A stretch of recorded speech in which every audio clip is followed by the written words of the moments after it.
Hi guys, akkam jirtu kabajamtootaa fi hordoftoota YouTube Holqa Barnota guyyaa kanas barnoota DT fi barnoota miidhagaa isin fayyadajee tokko isiniif qabadheetu dhufe. Innis maal jechuun keessan oolu Master card haaroo bank account keessaniin kan walirratti hidhamee fi maqaa keessaniin lakkoofsa keessaniin biyya Itoophiyaa keessa jiraatanii fi biyya feetan keessa yoo jiraatanis bifa ittiin banatan karaa salphaadhaan kan isin barsiisuudha dhufe jechuudha. Barnoonni kun jechuudha. Faayidaan master card inni maali jechuun keessan hin oolu. Faayidaan master card birrii online irraa hojjettanis ta'e online irraa waa bitachuu fi birrii online irraa hojjettanis bifa karaa baankii account keessaniitiin akkaataa itti fudhatan akka ajaa'ibaatti keessin fayyadu dhaga. Inni bifa ATM-tiin akka ATM-tiin postal code keessan irratti isiniif ergamu akka ATM-tti jechuudha. Kanaaf barnoota keenya kan guyyaa irraa kana hamma dhuma isaa jechuudha. Osoo irra hin ariin jechuudha. Step kiyya akkaataa itti baradhu meena wajjii laalaadhaan isin jalqaba kiroomee keessan keessa ni seentan jechuudha. Kiroomee keessan keessa seenuudhaan gama gubbaa kanarratti payoneer.com jettanii barreessan jechuudha. payoneer.com jettanii erga barreessanii kun akkanatti inni isiniif fidaa jechuudha. Xiqqoo ishee kana gadi deemuudhaan isa kana kunnooti isa kana filachuu qabdan. Erga isa kanarratti kun xuuxanii jechuudha.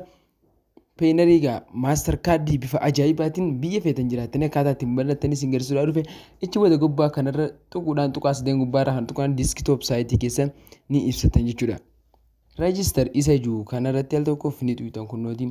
Register isa jiru kanarratti ni xuuxan galmaa'uudha jechuudha. Namoonni galmaa'uu feetan kunnooti akkanatti banatan jechuudha. Registerii kanarratti yaal tokkoof qofa irratti ni buutu.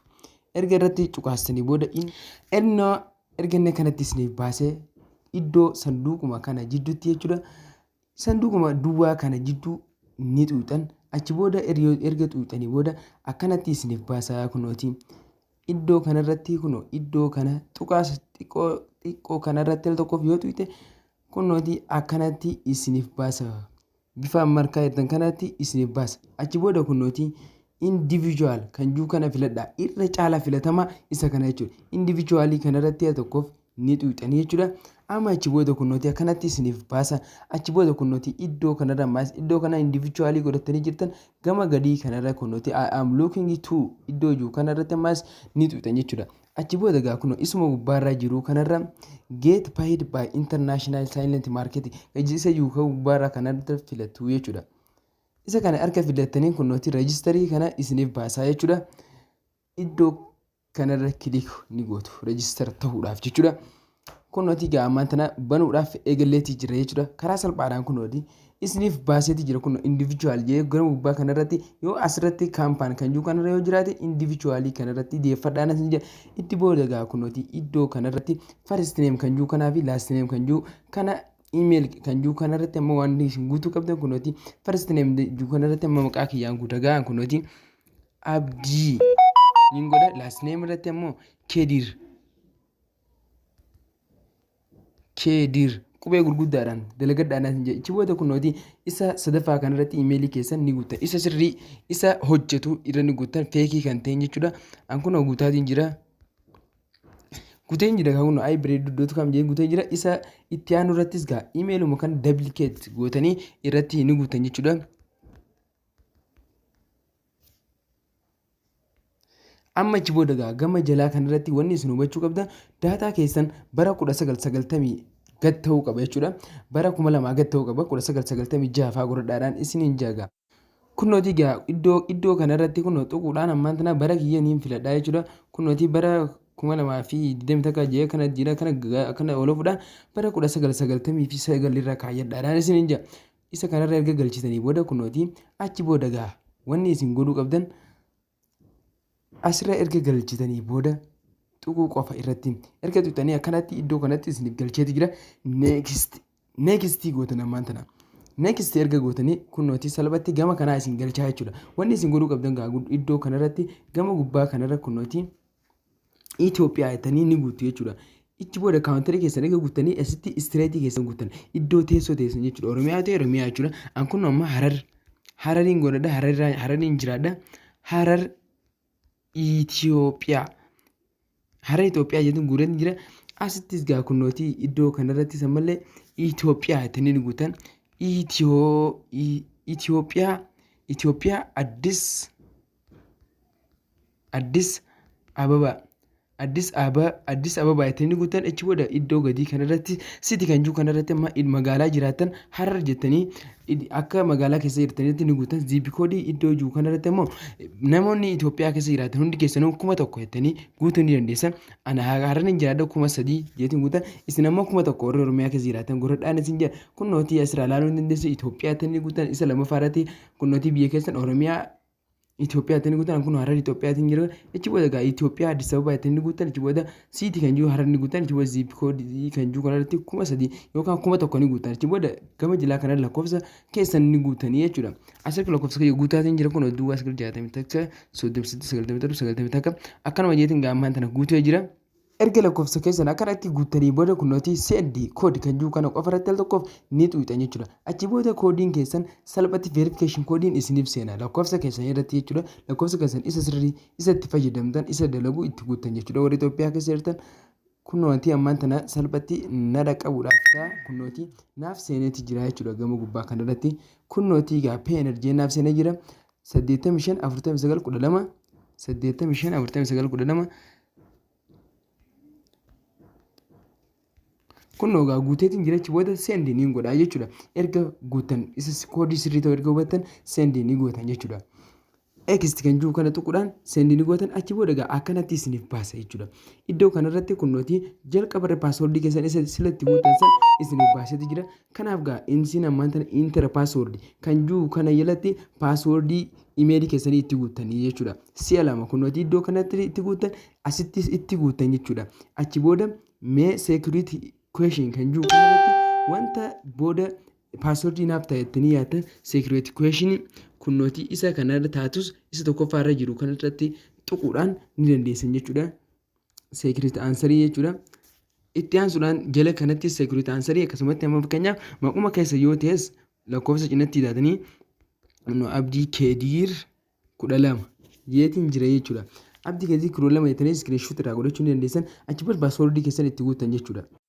Achi booda gama gubbaa kanarra kunoo imeela keessan jala paaswoordii isin gaafata. Paaswoordii keessan koppii gootanii peestii irra ni gootan. Isa lammaffaa si'a lammaffaa ammallee peestii ni gootan. Iddoo lachuutti jechuudha. Achi booda erga hubattanii booda screenshot erga godhatanii iddoo kanatti ammaas using country for ID of ID kan jiru iddoo kanarratti Itoophiyaa jettanii kunootii erga guuttanii booda iddoo kanarratti ammallee paaspoortii warri qabdan paaswoordii keessan lakkoofsa paaswoordii keessan itti guutuu dandeessan yookaan naashinaal ID yookaan sartifikeeta hayyama keessanii manca fiqaadii diraayivii laayinsanii kan jennuun isa kanatti ni guutan yookaan mastawaaqaa naashinaal ID keessan itti ni guutanii jechuudha. Naashinaal ID kan jiru kanarra ni kaa'attanii achi booda nambar naashinaal ID keessan feekillee yoo ta'e itti guutuu ni dandeessan jechuudha.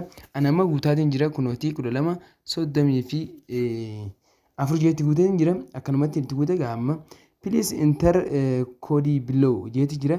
Koodii as jala jiru kana asirratti barreessi kunootii lakkoo kun qubee kana kaja jallatte kana asirratti ni barreessitan jechuudha. Amma wanni inni gaafataa jiru kunootii K D Q 4 jeetti jira. Akkanatti amma itti guuteetiin jira. Achi booda erga kana ta'uu hubattan kunootii asirraa likki ilaallatanii booda as next ni gootanii jechuudha.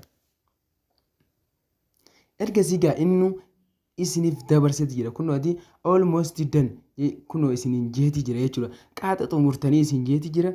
Personal account kan jiru kanarra dhiifattaniituma achi booda Itoophiyaa kan jiru baankii Itoophiyaa baankii keessan irratti ni guutan gaammaan tana waa hedduu irra guutanii achi booda USC kan iddoo jiru kanarratti iddoo kana tuquudhaan kunootii Itoophiyaa birriirra kaayatanii jechuudha. USC osoo hin ta'in Itoophiyaa birriirra kaayatan jechuudha. Achi booda kunootii baankii neemii asirratti guutan jechuudha. Amma koomishaal baankiidhaan irra guutadha.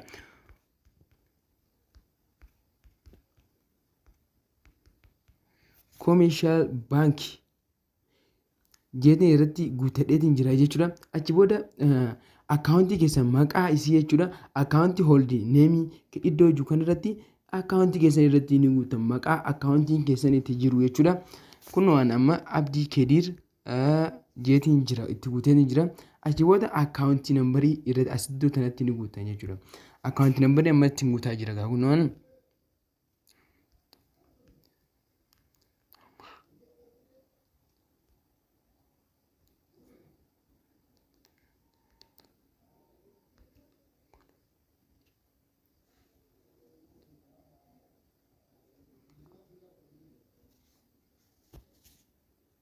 Kun egaa anama itti guuteetiin jira jechuudha.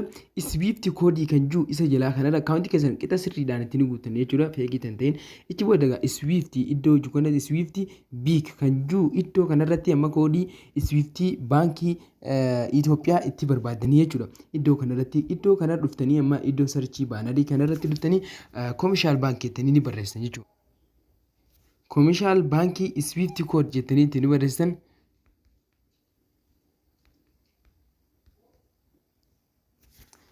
Egaa kunnooti Swift code jee nu dhufeeti jira kunno iddoo kanarratti achi booda irratti ni xuune jechuudha.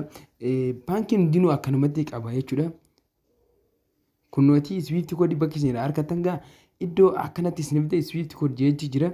Asiin gad deemuudhaan gaa diijiti 8 qaba kunnooti Swift code jee akkana xiqqoo kanatti ichisiidhaan kunno CBE teetaa kan jiru kana koppii ni gootan jechuudha. CBE teetaa kan jiru kana koppii godhuudhaan dhuftanii gaa iddoo banu jiru san irratti ni dhuftanii jechuudha. Erga koppii gootanii booda gaa 50 biik iddoo jiru kanarratti peestii ni gootanii jechuudha. Kunoo CBE teettaa jee naa dhufeeti jira. Achi booda gaa wanni isin godhuu qabdan wanni impoortaantiidha jeeti yaadu jechuudha. Mallee sanduuqa lameen kana weebsaayitii kanaaf waliigaluudhaan jechuudha. Waliigaluudhaaf security cimaadha waan qaba waan ta'eef sanduuqa lamaan kanatti ni godhatanii jechuudha. Isa lamaan kana ni diimsan achi booda submit iddoo jiru kanarratti kilik ni gootanii jechuudha. Ammaan tana gaa xumuraati jira bifa salphaadhaan jechuudha. Amma achi booda congratulation nuun je'eeti baga gammaddan nuun je'eeti jira jechuudha. Amma gaa wanni isin godhuu qabdan ammaan tana amma bifuma isaatiin jechuudha. Osuma nuti hin tuqin congratulation erga nuun je'e booda caluma jettanii teessanii eeyyitu jechuudha. Cal je'ee gara kanaa ofuma isaatiif isin fida jechuudha. Of duuba isin deebisa.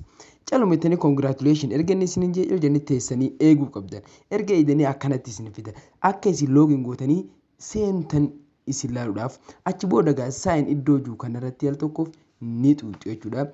Ammaan tana paayinariin keessan maal akka fakkaatu laaluudhaaf dashboardii keessa laaluudhaaf kunnooti ammaan tana iimeelii sila ittiin kireet godhatan san dhuftanii asirra guutuudhaan achi booda paaswordii keessanis qixa sirriitiin asirratti ni guutan tana ittiin jalqaba kireet gootan achi booda saayin ni gootan jechuudha.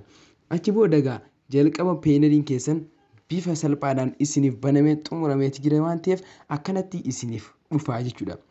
Erga inni akkanatti isin dhufee kunnooti iddoo kana impoortaantii jee wanni yaadu ammallee turn on iddoo jiru kanarratti turn on godhadhaan isiniin jira.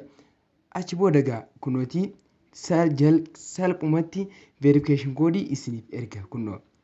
Verification koodii isin mirkaneeffachuudhaaf akka isin taatan isin mirkaneeffachuudhaaf isiniif erga kunnooti naaf ergeeti jira jechuudha. 35 duwwaa 3 duwwaa 9 35 duwwaa 3 duwwaa 9 kunoo naaf ergeeti jira. Achi booda itti ni guutan jechuudha. Masmara keessan irratti isin erga achi booda submit ni gootan jechuudha. Waaw achi booda gaa akkanatti isin baasa. Iddoon ammaasis liqitii hubachuu qabdan jechuudha. Copy and save the following recover koodii to save please sin jala. Asirratti gaa koodii asirratti argaa jirtan kana fudhadhaatii iddoo namni isin jalaa hin agarre iddoo cimtuu jettanii yaaddan kaayyadhaadhaa isin jechaati jira. Achi booda gaa yookaan screenshot yookaan koppii ni godhatan jechuudha. Koppii godhatan jechuun booda okay ni jettanii jechuudha. Bakki tun baay'ee cimtuudha. Koodii keessanii paaswordii keessanii fuudhaatii bakka cimtuu nootii keessa saamsing nootii keessa kaawwadha. Achi booda okay erga jettanii kunnooti akkanatti isiniif baasa kunnoo loodiin keechaa jira. Akkanatti isiniif baasa gaa kunnooti. Waaw baay'ee bareedaadha. Bifa ajaa'ibaatiin gaa. Kanaaf gaa welcome to payer. Achi booda update now jee yoo kanatti isiniif kan fidu taate update now kan jiru kanarratti tuquudhaan update ni gootan jechuudha. Erga update gootanii booda kunnooti gaa salphumatti akkanatti isiniif baasaa jechuudha. Dashboardii keessan guutumaan guututti achi booda gaafitti of zoom godhuudhaan setting iddoo jiru kana sign out bira argattan. Achi booda baankii account kan jiruu fi waa hedduutu argama kunnooti. Verification centerii, security setting, profile setting, notification setting, business application kan jiru argama. Isa gubbaarraa baankii account isa jedhu kana irratti ni filattanii jechuudha. Baankii akaawuntii keessan bakka itti guutan argachuudhaaf jechuudha. Achi booda gaa innis akkanatti loading jee isiniif gattarreessaa jechuudha. Xiqqoo sakandii 2-3 ni obsitan. Achi booda kunnooti baankii akaawuntii keessan qixa sirriittiin akaawuntii sana isin itti guunnaan akkanatti baankii akaawuntii keessan isin baasa. Isa irratti yeroo tokkoof yoo tuqxan kunnooti koomishaal baankii je'eeti akkanatti isin baasa.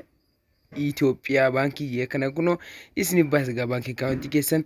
Egaa daawwattoota keenya kabajamoo guyyaa irraa kana barnoota bareedaa fi miidhagaa akkaan isin barsiise step by step daangaa itti dhamee step by step daangaa itti dhamee akkaan isin hojjedhe kanatti jechuudha. Viidiyoon kiyyoo isinitti tole like godhuudhaan itti aansuudhaan chaanala keenyas subscribe gochuudhaan gaa maatii keenya tahaadhaan isinin yeroo kiyya itti fixeetiin itti dhamee isiniif hojjedhe hanqaan viidiyoo bareedaadhaan walitti deebinutti kana caaluun nagaan naaf tura.